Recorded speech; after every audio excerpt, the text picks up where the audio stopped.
Hi, my name's Drew and I'm going to be walking you through the Arctic Fox 992 today. We're going to start talking about the Ryco Titan remote here. This is how we're going to control the jacks on all four corners of the unit. Now when we look at this remote, when we begin to use it, orientation is going to be from the rear here. So when looking at it, we have our driver side front, passenger side front, driver rear, passenger rear, or all jacks at the same time. Now from there, we're going to walk back here to this rear storage compartment, and you'll see this little toggle switch right here inside the door. And if we go ahead and hit that toggle switch and we see a green light, that means that we are paired up and we can go ahead and run these jacks. Again, we have driver side front, passenger side front, driver side rear, passenger rear, or all jacks at the same time. Now, biggest thing we want to keep in mind with this when we're lifting it up is you always want to keep the front just slightly higher than the rear. It is obviously front heavy with that cab over, and we do want to avoid it potentially tipping over. It should never be up in the air for longer than it takes to load or unload it, and nobody should be in the unit while doing that. So this runs on some batteries. If those batteries were to run out of juice on you, you see this coiled telephone-looking headset, telephone-looking cord here. Has a 3.5 millimeter end. We're just gonna plug that directly into that toggle switch and then plug it there into the remote, and we can go ahead and operate those jacks in this wired capacity. Now say that we leave this remote on the bumper, we go down the road, it gets lost or damaged. We do have an emergency only remote. Now this emergency only remote only works wired. So you have a separate cord for it, doesn't have any batteries, so we would have to plug this directly in the board to get it to work. So you have a couple options there when it comes to that jack system. So we're gonna hop back up front here and kind of start at the beginning. Again, I guess further with these jacks here, we do have a manual drive with them. If both of those remotes are out of the question, you have lost all power. Underneath this plug here, you're gonna find a 3/8 square drive. So what you're gonna use is a standard 3/8 ratchet and extension, and that would allow you to manually operate this. Now, it's not something that's gonna, it's not gonna be quick, it's not gonna be easy, but it will get you out of a bind in the event that you are, again, encountering like a power loss situation or something like that. Here, right with this large slide out, we're gonna talk about slide out maintenance. What that's going to entail for you is 2 or 3 times a year, we're going to lubricate these tracks on the underside of the unit. Now we're going to use a white lithium grease for those. So we're going to spray those tracks down. We're not going to want to overdo it, but make sure they are well lubricated. We're going to run that slide in 2 or 3 times to distribute that lubricant, and we're good for the next 90 days. On that same maintenance schedule, we're going to want to use a RV grade seal conditioner here on these seals, this weather seal here, as well as these seals that you see around the outside of the slide there. Again, once every 90 days, go ahead and spray that seal conditioner on those. Of course, follow the directions on the can, but generally you let it sit for a few minutes, wipe off excess, and then again, you would be sorted out for the next 90 days. Moving on down the line, we have your refrigerator here. This is a Norcold refrigerator. Generally with these RV refrigerators, you do have the vents here. Not much maintenance is going to take place from this location here. All your controls, all that stuff is going to be done on the inside of the unit. Biggest thing with these vents that we do want to accomplish is going to be protecting them from the intrusion of mud daubers and flying insects. All flying insects, especially mud daubers, are attracted to the smell of propane. They crawl deep within the appliance and nest within it. Generally gumming up the works, it is very expensive to have those nests removed and things like that. So that goes not only for the refrigerator, but for all of the propane burning appliances. We do again want to use some sort of screening material to keep them out. For the refrigerator itself, those screens are going to be placed over these vents here. Now this is your main vent here. This is going to, of course, be in place, just about all the time. This one in particular goes with the tabs down first. So you line up those tabs with the corresponding slots. Then go ahead and line up everything here. Give these little plugs a slight turn, and we do just want to go back and double check that we are actually locked on. You don't want to go ahead and lose that vent going down the road. Next up is going to be your Suburban propane burning furnace. Now this does run with a 12-volt blower motor, so you will have access to this off-grid. Again, very much like the refrigerator, from a maintenance standpoint, not too terribly much you're going to be doing from this location. But again, it is equally important that we do screen this off and protect from mud daubers, flying insects, things like that. Just taking a look down low, making sure we're not missing anything, and not really much here on this side of the wing there. Large storage compartment here. You know, all of these compartments are going to have that magnetic hold open, which is a very nice feature. Dropping down low here, we have your 30 amp 110 volt power supply here. Now this is only going to plug into the trailer one way. You can see you have one L-shaped prong. We're just going to line up those L-shaped prongs, plug it straight in. Once we are fully inserted, we're going to give it an 1/8 inch turn to the right. That locks it in. Then we do have a secondary collar here. We're going to screw down and lock it in further. In this compartment here, we already kind of glanced in this compartment when we were talking about the jack remotes. You have quite a bit going on in here. So starting with your dump valves, you have gray for gray water, black for black water. That's how we're going to dump our wastewater. Now, black water is anything that's going to come from the toilet. Gray water is going to be anything that comes from the sink or the shower. It's very important that we keep those valves in the closed position and use the monitor panel on the inside and only dump as necessary. Especially very important with that black water. We want to keep that solid body waste in as wet or flowing condition as we can. So those are the valves to open them, or it's going to be a 6-inch pull up, and they transition there through the floor to, again, a pretty standard RV style bayonet fitting. Now, you have generally 4 prongs here along the outside of the inner tube, and your cap is going to have a keyway on it. If you line that keyway in the halfway position, give it a slight turn, that's going to lock that cap on, as well as your sewage hose. So your sewage hose is going to function the very same way. Just put it in the halfway position, give it a turn, lock it on. Again, very, very important that we keep that black water tank in the closed position and use that monitor panel to judge the levels. You don't want any compounding of toilet paper and body waste within that tank. A little further back, you have these clear valves here, and again, I'm not sure if you can see that, but you have 3 of them there.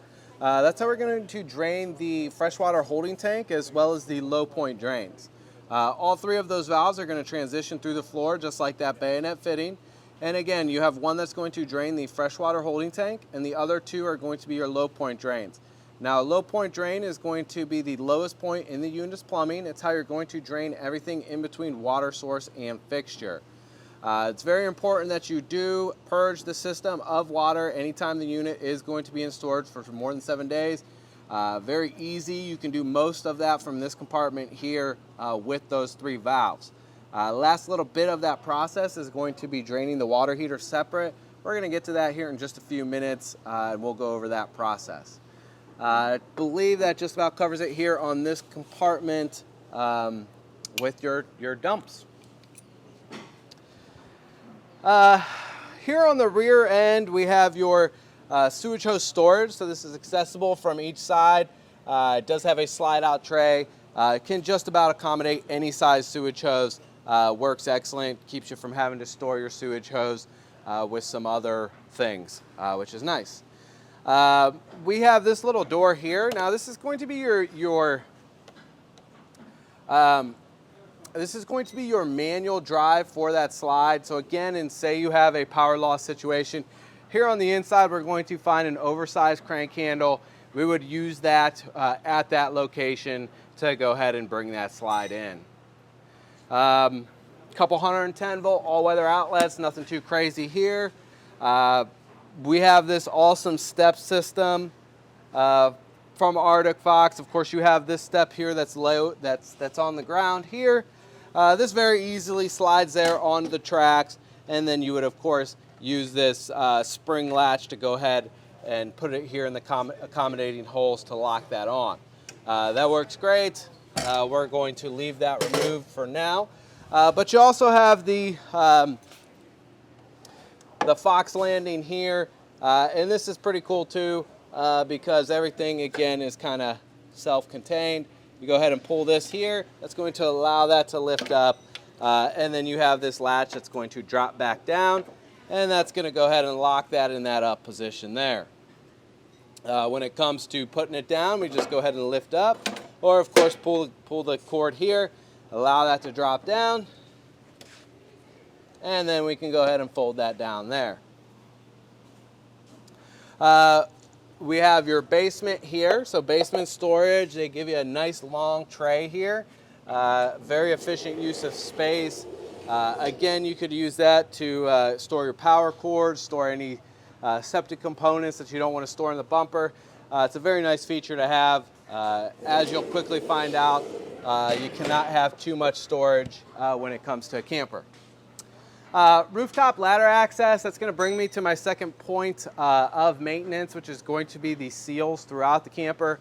Again, maintaining that 90-day maintenance schedule, we do want to inspect these seals every 90 days. Anywhere, generally, where two pieces come together, they are going to use some sort of sealant.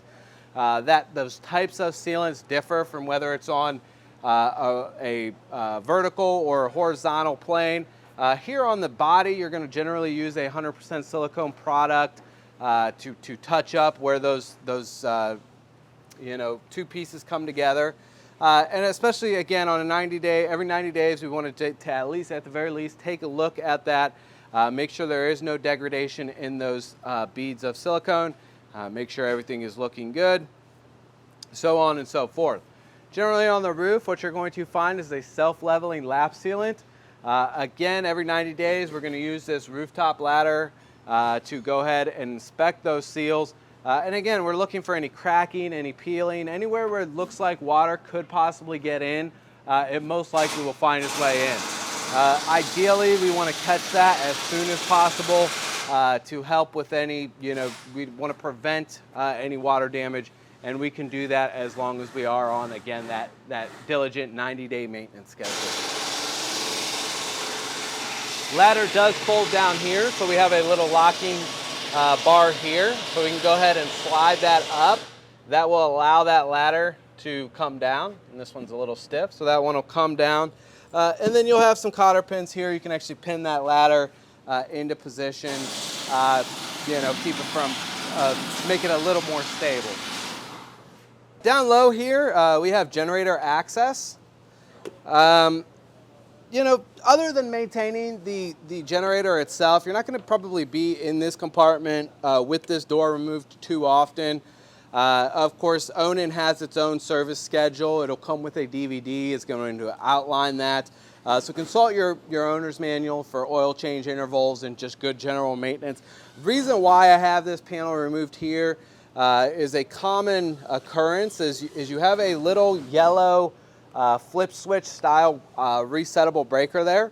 Now that's your outputting power for generator. It's that little yellow breaker there. That's your outputting power for the generator. Now it's a famously soft breaker, soft to touch. What that means is generally I will find that my customers will hit a bump, and that bump is actually enough to trip that breaker. Now the generator will start up, run just fine, but when it comes to use or outputting power, it's just not going to happen. So in the event that that happens, go ahead, remove that access panel, and of course flip that breaker into the up position, and then it will work as designed.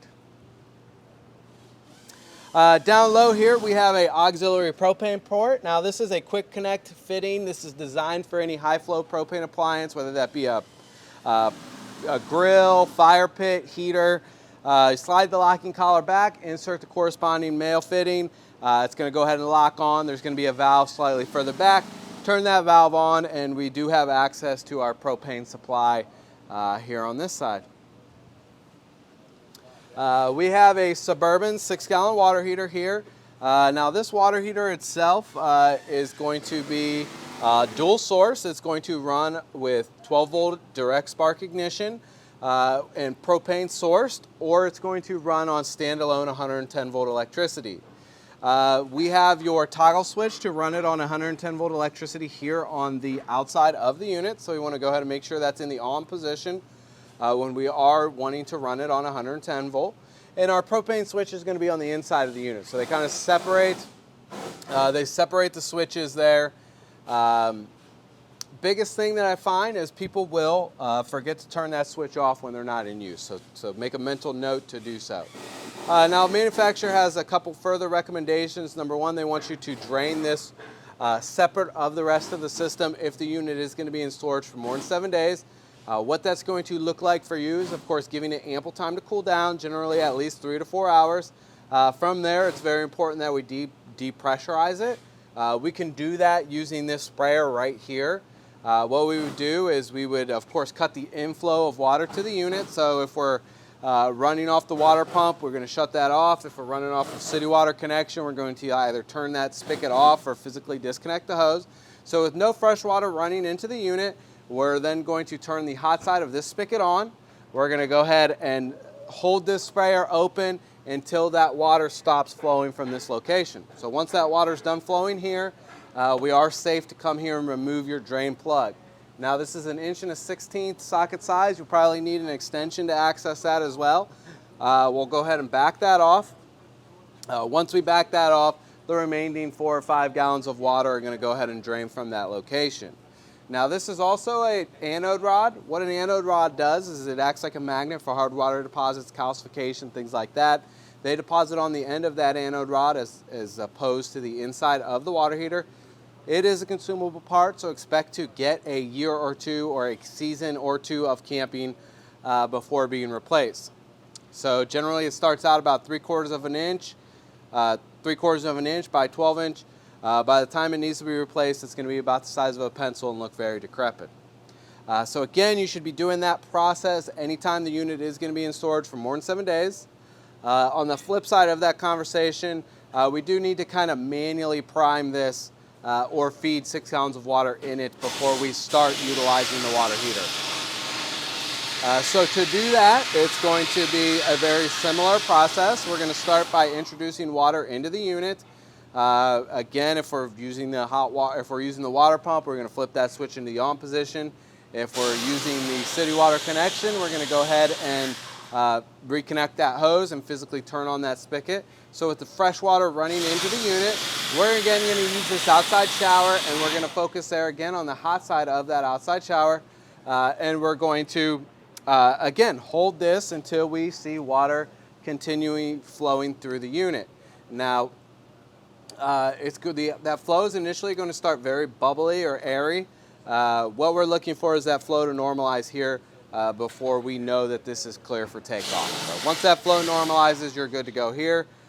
We are also going to want to further screen off these louvers and this screen here to keep any mud daubers or flying insects again from nesting there within the appliance.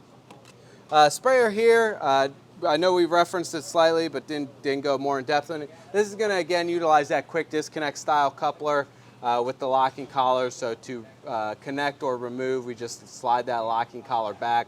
It's a lot easier to do when it's not under pressure. So if it gives you any problems with either inserting it or removing it, make sure the valves are off here. Make sure you've blown the excess pressure off here on the actual fixture. Then it should be slightly easier for you to go ahead and connect or disconnect that. Again, kind of trying to hold things out of the way here. We have your battery compartment here. This does utilize a magnetic hold open, but since I have this sprayer hooked up, it's not going to work for me. We have these strapped in. Your battery bank's going to be made up of 2 group 24 batteries. And let's see if I can do this one-handed here. And there's going to be a little locking, little yellow locking tab there. So if I go ahead and slide that open, that will allow those to slide out. Again, we have 2 group 24 batteries here. Now these are lead acid batteries. So what that means for you is there is going to be some maintenance involved. 2 or 3 times a year, what we're going to do is we are going to want to check those water levels. On each battery, you're going to find 2 vents. To check those water levels, we need to go ahead and remove those vents, there is going to be a clear marked water level within the battery, and we do just want to maintain that water level with distilled water. That's again every 90 days. You can do that when you're inspecting your seals, things like that. That's going to keep these batteries in tip-top shape.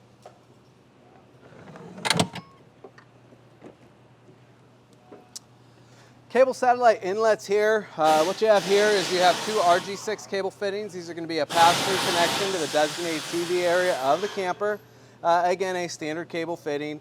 What this is designed for is either a park cable service or an aftermarket satellite package.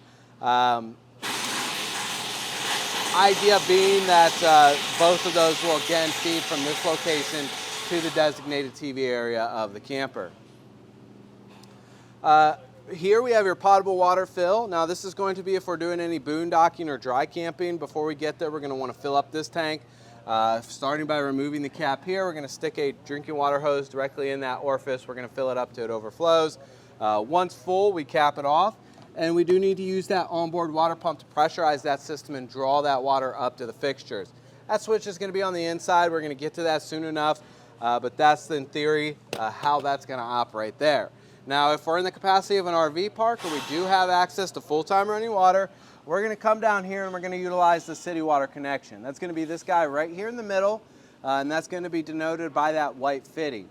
Water pressure is very important when we do talk about city water. We do not want to exceed a 75 psi water pressure for this unit. Now, all of these campers, they generally have a working pressure in between 40 and 75 psi. Again, very important that we do not exceed that number and that we always do run with a water pressure regulator. This one's included for you. This is going to keep that water pressure regulated in between 40 and 50 psi. Now, this guy, he hooks directly to the water source, and then your hose hooks onto that water pressure regulator. If it's easier for you, you can pretty much keep this connected to the spigot side of your hose at all times. So with that on the spigot side and hooked up to the spigot, you're going to take your female end of the plug, or I guess the male end, depending on how you think about it, would insert here, and then you're going to go ahead and rotate that trailer bound connection to go ahead and lock that on. Now, riding right beside that, and it's very important that we would never confuse these two, this is going to be your black tank flush. Now, that corresponds with a jet inside the black water tank to specifically specifically designed to blast off compounded toilet waste, body waste, things like that. Biggest limitation of this guy here is there is no check valve in that tank. There's nothing to keep that from overflowing. So in theory, if you left water rushing in here indefinitely, it's going to actually overflow that tank, travel up the rooftop septic vents, and evacuate from there. Good rule of thumb with this is generally allow water not to rush into that tank or flush that system for longer than 5 minutes. If you're watching the monitor panel on the inside, or you have somebody else watching the monitor panel on the inside, they can give you kind of a more realistic feel of how much water you have in that tank. Run it till about 2/3 full, and then you can go ahead and relieve the pressure there on the other side. Very excellent feature. We do want to make sure we do that every single time we're taking the unit out, or bringing it back in generally would make more sense. That's going to keep those sensors nice and clean. It's going to keep any compounding of toilet waste and body waste from happening within that tank. Right beside both of those fittings, we do have a solar plug here. That's a standard Anderson style solar plug. It is a direct connection to the battery. It is going to accommodate any of those portable size solar panels. Generally, the idea being is that you can use this plug and play connection, take your panels out into the sun, and you can keep your unit in the shade but still take advantage of solar. Generally, again, those panels have the charge controller built directly into the panel, so there is no, there's no thought for you as the consumer. That is going to be the brains of the operation. It's going to take in energy as necessary, and once it's full, that's it. Now you have your hood vent up top here. It gets a little tricky, especially when this is on the truck. Because we do need to make sure that is open when in use and closed when going down the road. Of course, from here, someone of my height could almost reach it. It would not be a problem. Someone like Clint could definitely reach it. And you open it just like that. So it is just some friction tabs, and closing it's going to be the very same way. where you would just kind of help those tabs open and close it. Now, it is important that we do open it before use, being that we want to exhaust that heat if we can, and of course closing it when we're going down the road to keep any weather out of that hood vent. So something to think about there. We have your propane here. This is two 30-pound propane tanks. They are going to be full for you today. They are also on a very similar slide-out drawer to the slide-out drawer as to the battery. So you have an open and closed valve here on the top. To use those, we want to make sure that valve is in the open position. And then in between the two, you have an automatic switchover regulator. Thought process being is that if we have both of these valves in the open position, whichever tank that we directionalize to is going to be your primary tank, and then the other is going to be your secondary tank. If we use all of the gas within the primary tank, it's going to automatically switch over to the secondary tank. Now that is marketed as a benefit. A lot of people don't see it that way. So if you want to kind of stop that automatic switchover, all you have to do is keep this secondary valve in the closed position.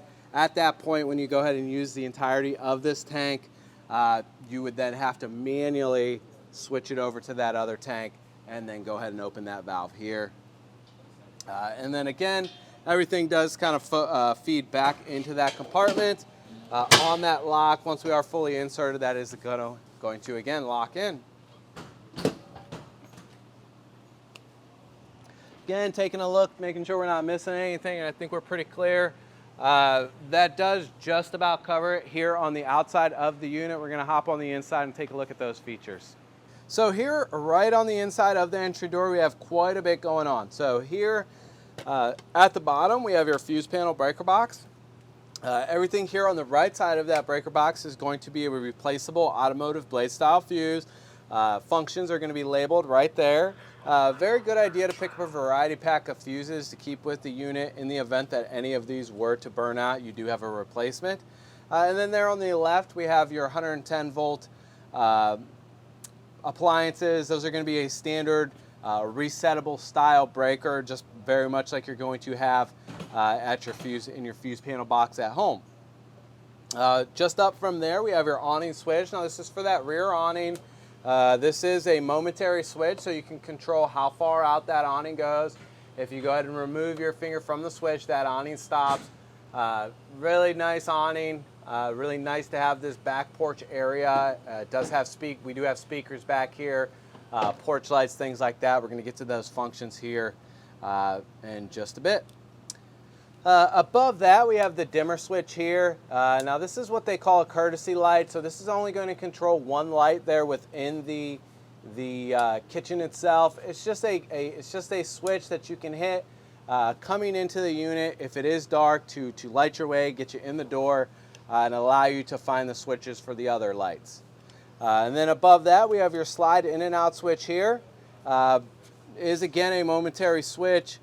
This slide out doesn't have the limitations that the Schwintek system does. You know, you can partially open the slide or run it halfway in. It's not going to bind or anything on you. But again, it's a you know, best practice to come all the way in, go all the way out. It's just a habit to get into. And then up here we have your ZAMP style ZAMP charge controller. Now this is going to be for the rooftop solar. So you not only have that auxiliary solar port for portable solar, but you also have a hard mounted rooftop solar panel. And this is going to be the charge controller or the brains for that particular solar panel. You're not going to have too terribly much control over the system. It is pretty much an always on system. What this is going to do is give you some information like how many amp hours you're taking in via solar, where your battery voltage is, things like that. And then up top here we have a couple switches here. And these are going to be water heater controls. Now this flip switch here is going to be the electric heating element. We referenced that on the outside. The way that Arctic Fox does it's a little bit different than you might see. And I know I told you to make sure you turn that toggle switch off at the actual unit. With this toggle switch in place, there is no need to do it. It is just a redundant switch. and it's easy because it makes it accessible from the inside, so you don't have to walk outside. Now you can run, now this one here is going to be your propane side. Now you can run both of those sources at the same time. That's going to give you the highest recharge rate. Generally about 17 gallons per hour on both sources. Next up would be propane gas at 15 gallons per hour. And lastly, standalone electricity at 11 gallons per hour. Now ultimately you're going to use those sources as, you're going to use those, you're going to use that as those sources present themselves essentially. So even though propane's the fastest or the quickest, it may not always make sense for you. So if you're in the capacity of an RV park, go ahead and use the electric. If you're boondocking, go ahead and use the propane. So again, that's just an easy on-off toggle switch there. Here when we come to the propane side of things, generally if I go ahead and turn this into the on position here, this red light's going to come on with that switch. That red light is essentially our indicator on whether or not the unit has lit. It's going to cycle 3 times. If it does not light by the end of that 3rd cycle, that red light's going to stay on.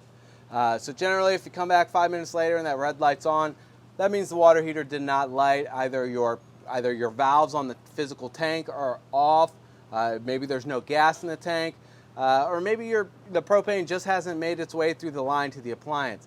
In any event, if that does happen, go ahead and turn that switch off, turn it back on. That's going to allow that water heater to recycle.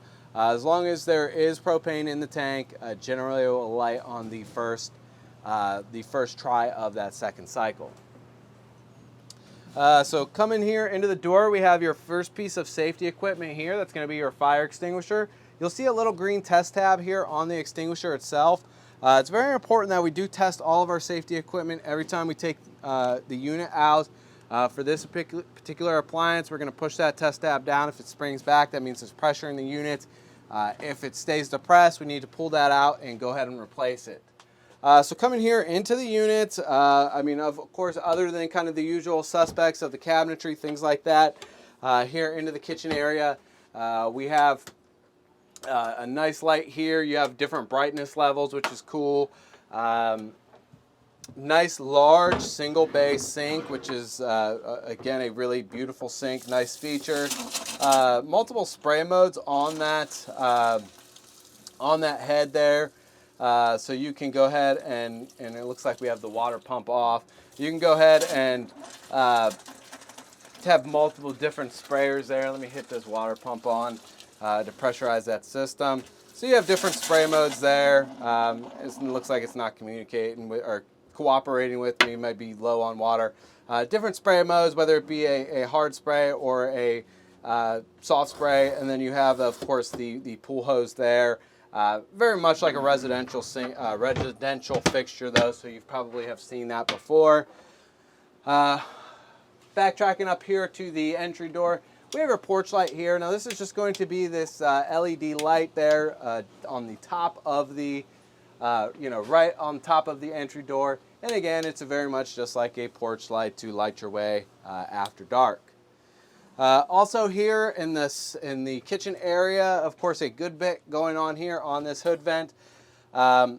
Up top here, we have, of course, your main light switch. Now this is also a dimmer switch. This is going to take place of most of the other ceiling lights. Of course, this one's on that initial switch right inside the door. The rest of them are on this guy here. A lot of people kind of forget that's there. So make sure you take note of that. And then back here to the hood vent, we have your generator controls here. Now we like to go ahead and hold this generator in the stop position here. Once you hear that relay click, we can go ahead here into the start position. Biggest thing with these generators is you want to make sure that you're not over cranking them. When you're first starting it, if the line is dry of propane, just don't push that start button for longer than 10 seconds. Now it does have a transfer relay, so if you're running on that generator, it's going to default to generator power. So if we were to go ahead and that switch over is very subtle, but there is nothing you have to do other than starting that generator to go ahead and be on generator power. Usual suspects here: hood light, hood fan. Again, there's nothing too crazy with that. We have your water pump switch. Again, I turned that on to pressurize the system there. And then here we have your courtesy panel, monitor panel, goes by a few different names. This is going to give you a real-time readout of not only the level of full of your tanks, but as well as your battery. To test that, we're going to go ahead and hit the test button. It's going to light everything up at the same time. And when looking at this, the more light you see, the fuller whatever your testing is. It is clearly labeled here, so this one is you know, pretty clear in its markings. Same with the tanks, empty, 1/3, 2/3 full. So we have your Atwood cooktop here. Now this does have a sparker for the burners. As you can see, that's very easy. We turn on the burner we want to light, hit that sparker, it's going to light right up. The oven light's a little bit different. We're going to be lighting this like a pilot light, like you would light any pilot light driven appliance.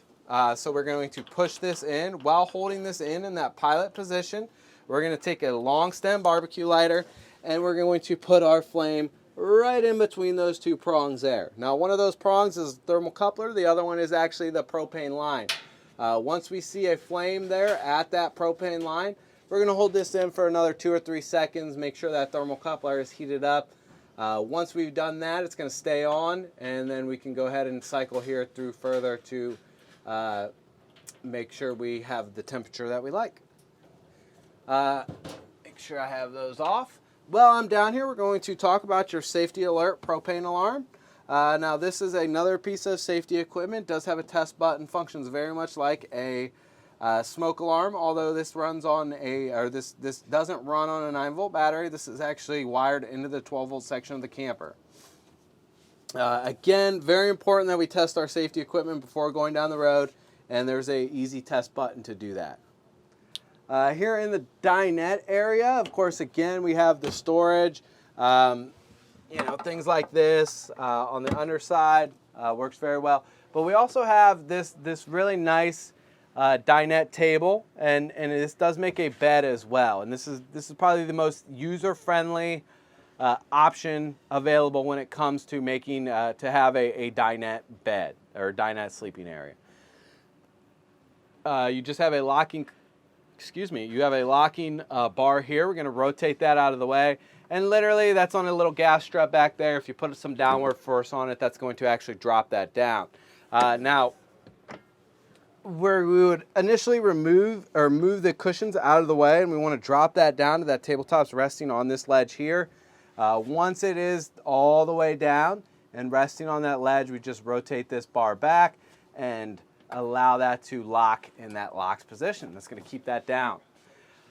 Up top here, dinette lights on its own individual fixture, and that's just going to be that toggle switch there. You know, again, tons of storage there. That's going to be your designated closet space there. Bathroom. Nothing too earth-shattering here in the bathroom. You have a standard RV style vent fan here with a toggle switch there. Mirror, I think this is kind of funny to me, since of course you can't look directly into the mirror because the shower's here. They just put it there on a hinge so you can kind of move it out here into the space. Light switch is there. Again, I'm not sure if you saw that, but that's going to be your light switch there. In the kitchen cabinet, you're going to find a shower curtain for here in the shower. This runs a standard RV style sprayer, on-off switch there on the head. That's going to help you conserve your water supply. You'll probably find yourself doing military or Navy style showers. Get a little bit of storage there. Again, these are kind of nothing earth-shattering. Pedal flush toilet here. So it's going to be a light press on the pedal to fill up the bowl, and then a full press to flush. Very good idea to keep some water in the unit. That's going to help keep those bad smells down. Also, you're going to use a single ply RV grade toilet paper, as well as some chemical deodorizing products, tissue dissolvers, things like that. If you have any questions about what products to use, please don't hesitate to give our parts department a call. They'd be more than happy to educate you on what products are going to be best for the Blackwater system here. Really just about it here on the in the bathroom. Again, nothing too too crazy there. We got your Norcold refrigerator here. Now this refrigerator is going to be a dual source refrigerator. What that means is it runs on 110 volts or propane gas. As you can see, so it's not lighting there on the propane, so that red light's going to be our indicator that we have it's not lit on propane or it's failed to light. You'd still see that source if you were on, say, electricity. As you can see, since we are plugged in, that light went ahead and turned to green. Now, on-off switch here, mode button there, and let's just talk about the modes a little. A with the plug, that's going to be auto mode. That defaults to AC voltage if it's available. If it's not available, then it automatically starts lighting on gas. Or if it becomes interrupted, it automatically starts lighting on gas. Next up is going to be the plug. That's going to, again, just be standalone AC voltage. So if that power supply becomes interrupted, there's no automatic switch over. It just doesn't work. And then the water droplet or the propane droplet that we started with is going to be your propane supply. And then we have your temperature control here. The more snowflakes you see here on the display, obviously the cooler it is. So, nothing too crazy other than that. You have the recessed latches here. So nothing too out of the realm there. Up top here we have your 9-volt smoke alarm. This runs on a battery. Of course, it's very important to maintain that battery and to test this piece of safety equipment every time we go down the road. So just like at home, we want to go ahead and test that. It'll let you know when it needs that battery needs changed, just like it does at home. And then here on this wall here, we have, getting caught here with the accordion door.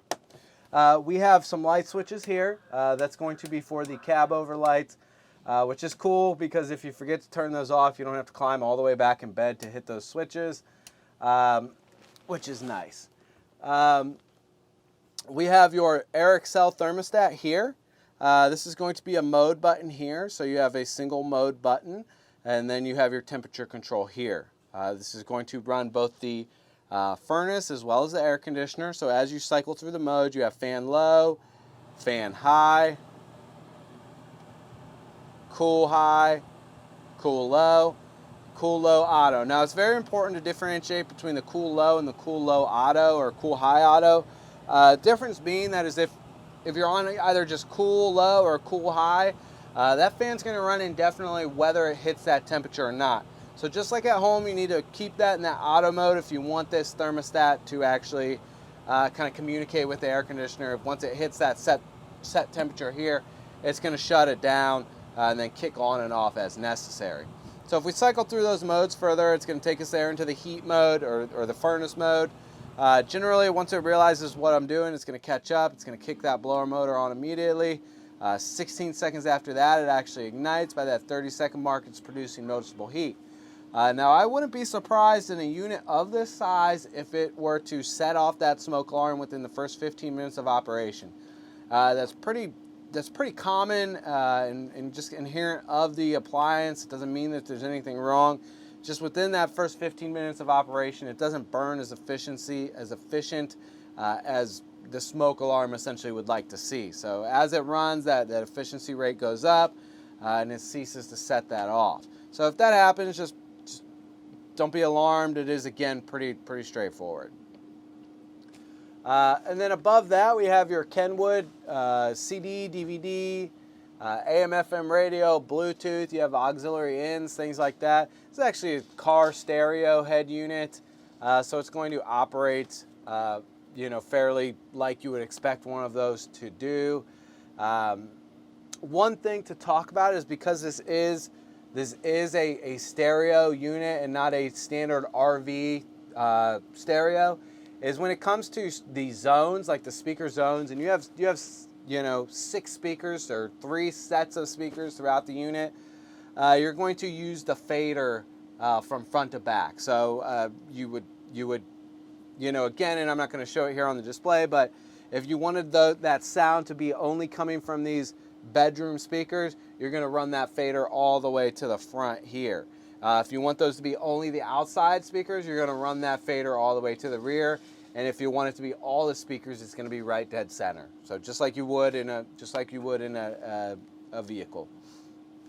Other than that, here in the bed area, not really much that I need to climb in there to show you. So I'm going to switch places with Clint, and I'm just going to kind of talk about things, and he's going to point at them with the camera. So we have on each side of the bed, we have a couple USB ports, as well as a 110 volt outlets as well. So for whether you're charging devices or running like a CPAP machine or something, you do have options. We also have those reading lights, so switches is going to be right there on the actual fixture. We also have a main bedroom light switch, so that's going to cut all the lights as well. That's going to be all the way there on the right side. And that's going to be an on-off toggle switch. We have your skylight here. Now that does have a shade on it. You can go ahead and pull that shade back to block out any air.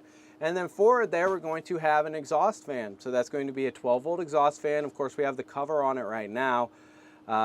Very easy to operate that. You got some backlighting there that's going to be on that main switch as well. So you have the back cabinet lighting.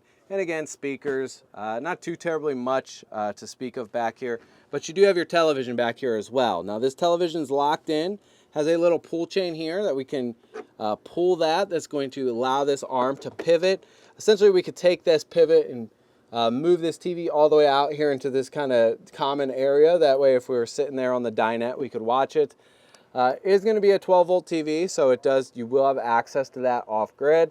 Moving this out of the way, we're going to see your antenna booster here. Now this corresponds with the RG6 cable fittings we saw on the exterior of the camper, or with the omnidirectional digital over-the-air antenna on the roof. If we're wanting to watch antenna TV or digital programming, this red light needs to be on. If we're watching anything that we're feeding from the exterior of the camper, a park cable service or an aftermarket satellite package, that red light needs to be on. And we turn that on and off by pushing that switch there. I think that just about covers it here in the bed area and with the interior of this camper. Oh, we got another piece of safety equipment there up into the corner. And that's just going to be a carbon monoxide detector. It's located up high because that gas rises. Again, wired into the 12 volt section of the camper. It's going to function as so. It does have a test button, and it is, again, very important to test anytime we take the unit out. Now that just about covers it here on the inside of the unit. If you do have any questions or concerns, please don't hesitate to give us a call. We hope you enjoyed this walkthrough here on the Arctic Fox 992.